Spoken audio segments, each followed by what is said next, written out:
Welcome to our channel.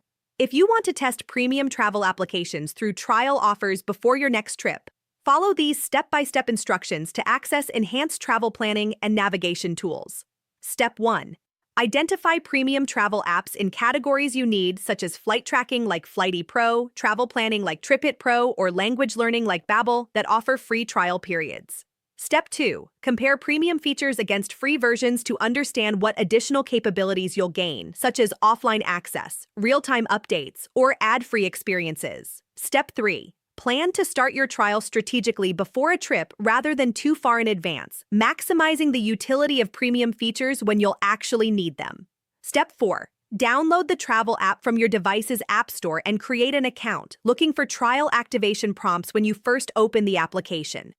Step 5. Provide payment information to start the trial, understanding you won't be charged until the trial period ends, and note the exact end date to make cancellation decisions.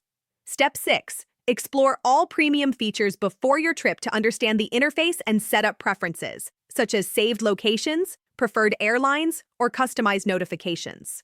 Step 7. Use the app actively during your travels to evaluate whether premium features genuinely enhance your experience compared to free alternatives or other solutions. Step 8. After your trip, honestly assess whether you'll use the app frequently enough to justify the subscription cost, or if the free version meets your occasional travel needs. Don't forget to like this video and subscribe to our channel.